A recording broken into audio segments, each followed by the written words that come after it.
our voice, your voice, the most powerful tool you have. I know sometimes it feels like nobody is listening and that your tool is not working. But as we band together, the power of that tool is multiplied, gaining strength, getting louder, being noticed. Use your voice to stand up for what you believe in. Use your voice the best way you know how. And this is the best way I know how. What's going on, guys? Ryan Nelson here, and today I'm here testing out this Rodecaster PRO podcasting setup. Now, this is a complete setup that I have on loan from B&H. Now, this particular setup comes with the Rodecaster PRO panel, which by itself is incredibly powerful. We have 4 microphone XLR inputs. We have a USB input. We have a phone input on a TRRS input. I think that's right. And then we also have a Bluetooth input, so you can Bluetooth a phone call straight into this panel. Incredible. So powerful. Plus, you can add sound effects to it if you want. Input of sound effects. Also included in this particular kit, 2 XLR cables, 2 microphone stands, and then 2 RODE Rodecaster microphones. Now, this entire setup is just about $1,000. I'll link that down below in the description, so go ahead and check that out. If you already have good microphones, no need to buy the whole kit. Just get the panel. If you are even thinking about doing a podcasting setup, this makes it so incredibly easy. Now, on most of my videos, I do a lot of post-production on my audio to make that audio quality sound even better. This one is just straight out of this panel. I have done 0 post-production audio on this video. So that's pretty awesome. You can take a podcast, if you're good enough, straight from this, upload it straight to your podcasting platform and be done. It's so simple. It is so incredibly simple. But what I wanted to do with this setup today was interview my friend Cergio and kind of get his perspective on how he sees the world right now today.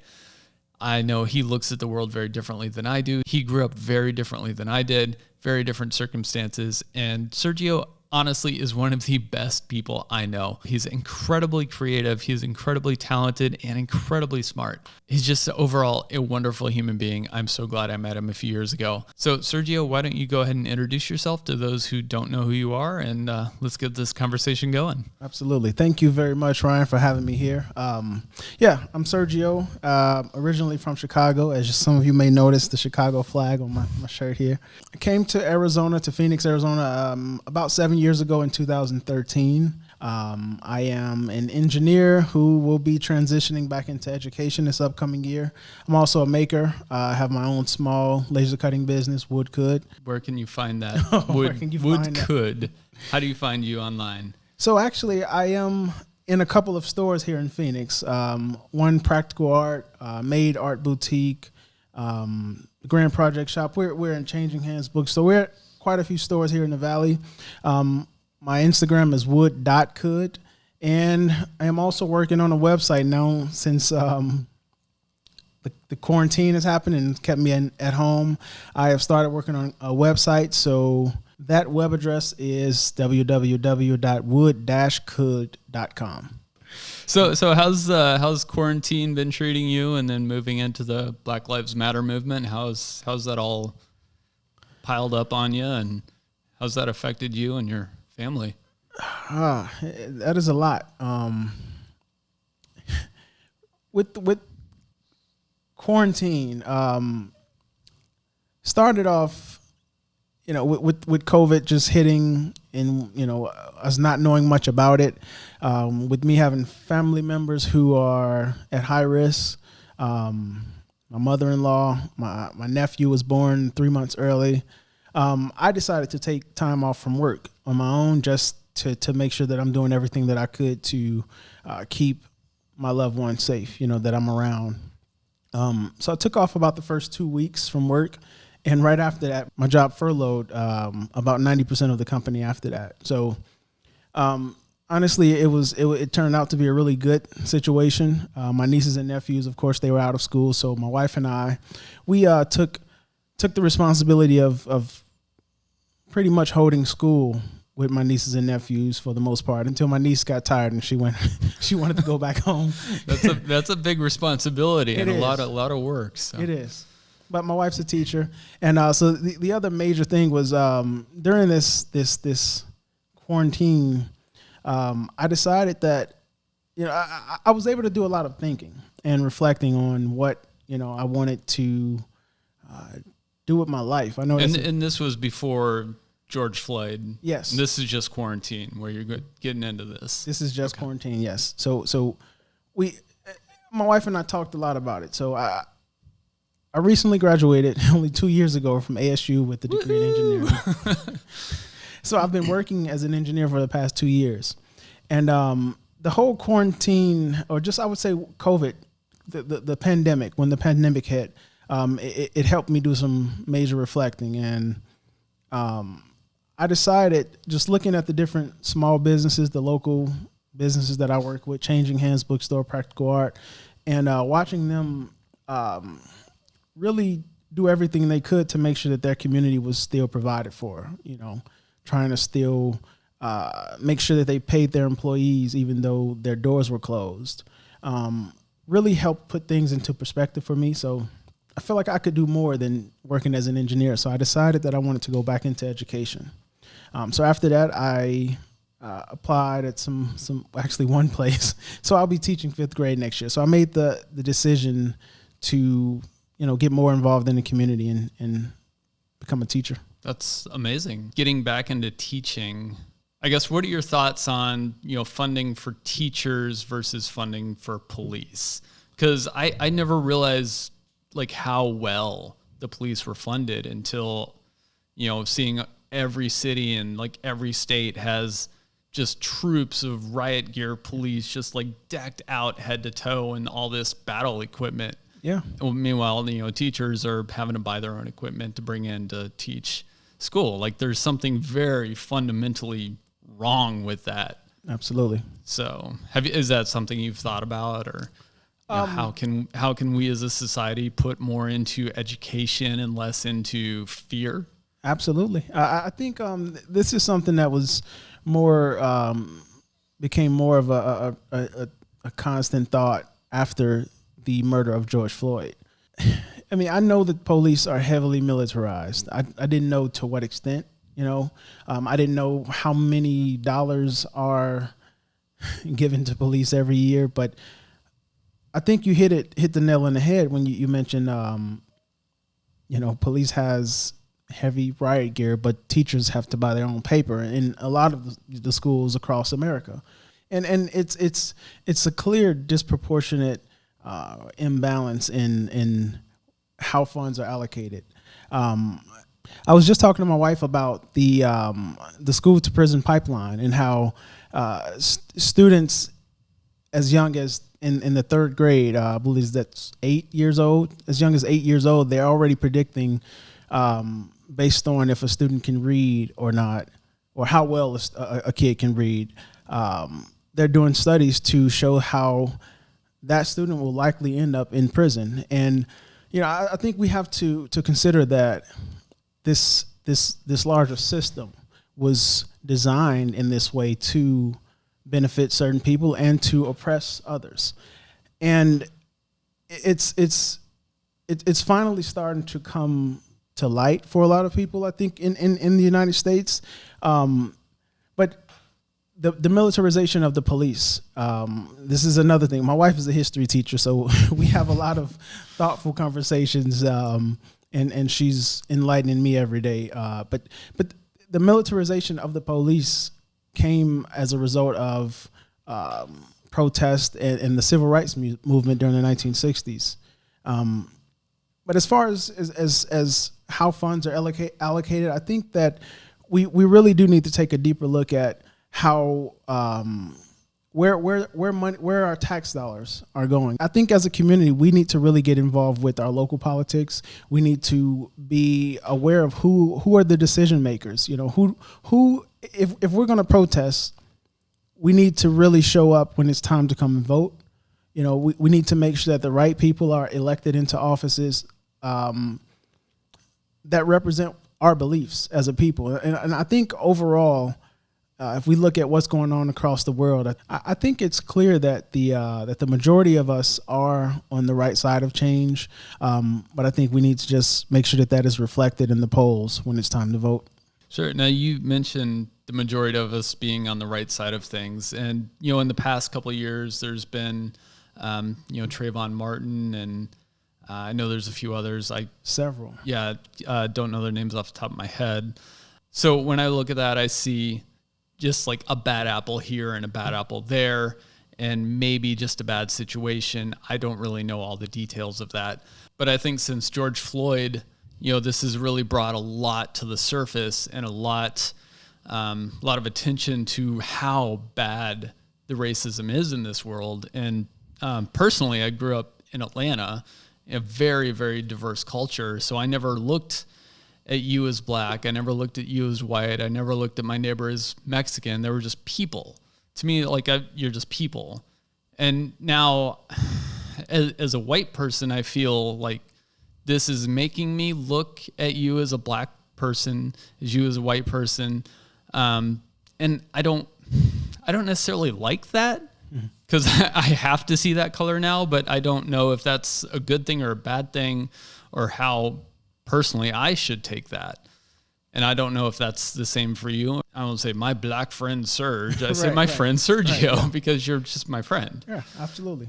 I don't mean to interrupt, but I want to say I picked that up from you since the day we met. You can really tell if someone is genuine or not. And a lot of times racism, it's not clear. It's not like you can look at a person and say, yep, that person's racist or that person's not racist. But your character, I think I feel like I'm a good judge of character. And I feel like, I could tell, just from meeting you, that we could be friends. And I think that's one of the biggest things that not a lot of people can do. I think you are one of, a few, as far as, the entire country goes, who doesn't see color. I think I hear a lot that people, will say, oh, I don't see color, but society does. When I walk into a bank, even if the person in front of me who is handling my transaction isn't racist, the institution is. The institution is racist. And it's impossible, I feel, for, I won't say every black person, because I hate using general stereotypes like that, but someone from the west side of Chicago, from, what is considered the hood, it's impossible for me not to see color. When and for a lot of blacks, period, we look at growing up in the 80s, right? We have Barbies and everyone who's on TV, or the people who are winning awards, your doctors, most teachers. You're just looking at white people all the time. You're looking at white people. Okay. You're looking at white people in these positions of power, in these positions that you might, as a kid, want to see yourself as a president. There were no black presidents, and there's only been one since. Yeah. But I think it's impossible for majority of black people to not see color, because it is we're reminded of it every day. Yeah.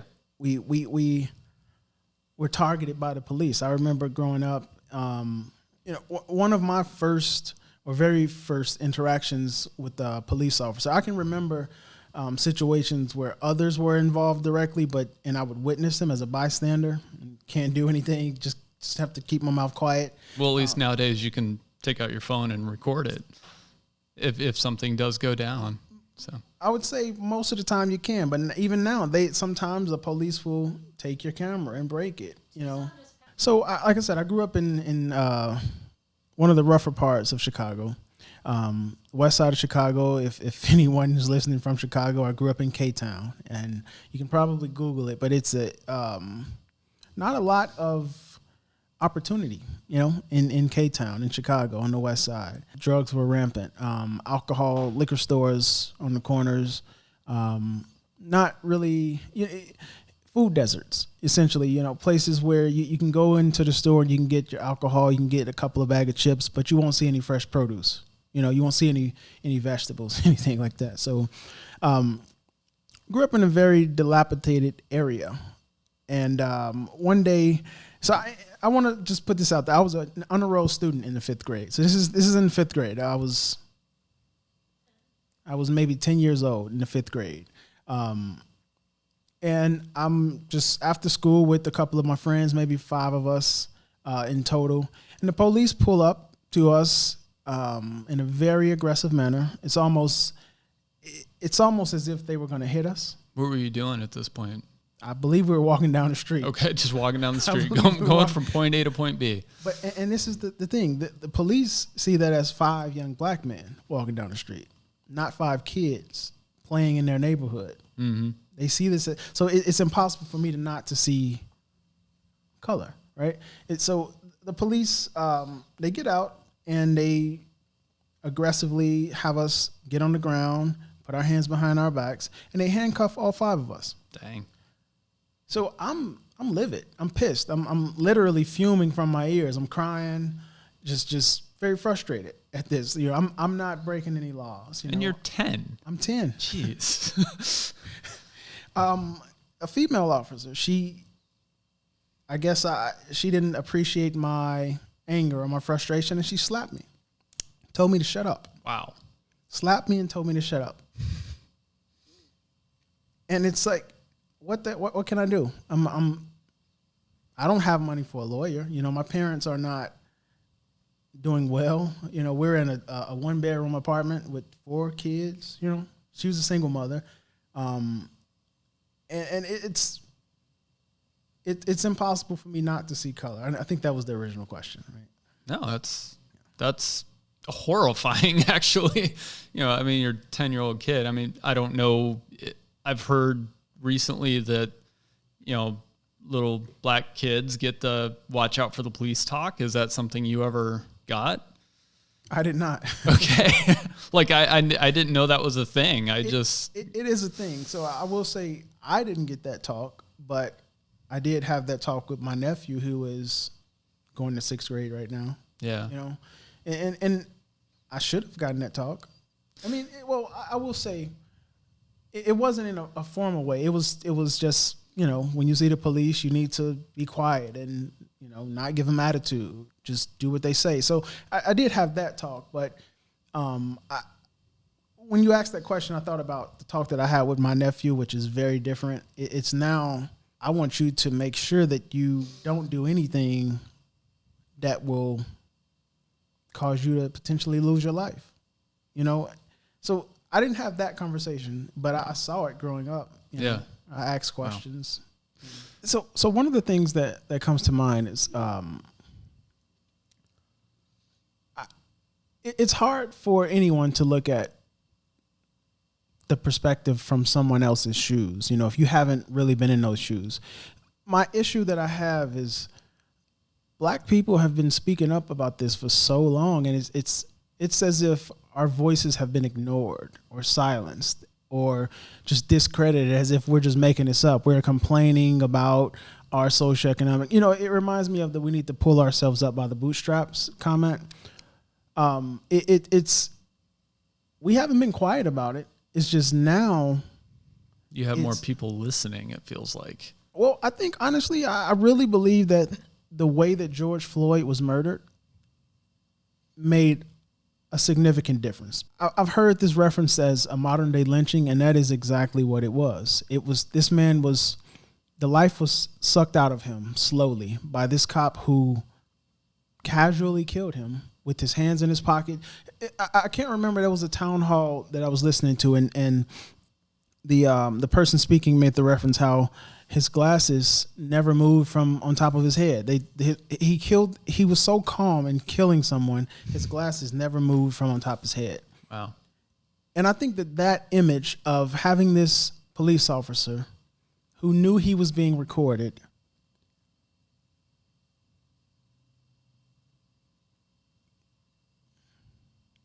and callously taking the life from George Floyd, I think it has awakened people across the world in a way that we haven't seen before, just due to the fact of how he was murdered. It was clearly a murder.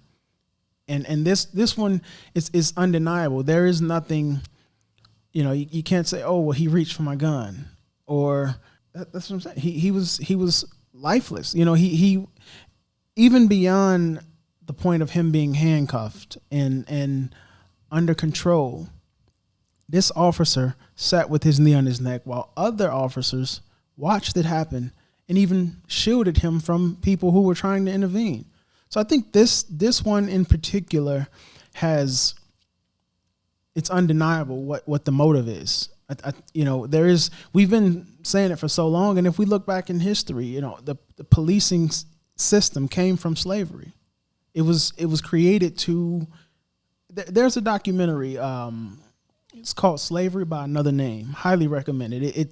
It shows how essentially the police were erected in order to cycle black people back into slavery. No, I mean, do you have any final thoughts? I've got one more question, but if you've got any more thoughts on what's going on and, things that you might want me to know that I might not know, anything you want to share? I will say that I am very pleased to see so many people stepping up and speaking out against racism, calling it what it is. Like I said, I'm not a historian, so I have a lot to learn myself. But if we all just listen to the people who are experts in these fields, the historians, the activists, the really grassroots, the people on the ground working to make things happen, we need to make sure that we're amplifying their voices and not discrediting them just because our perspectives may not reflect the same things that they've experienced, but I am very grateful to see so many people coming together and getting behind real change.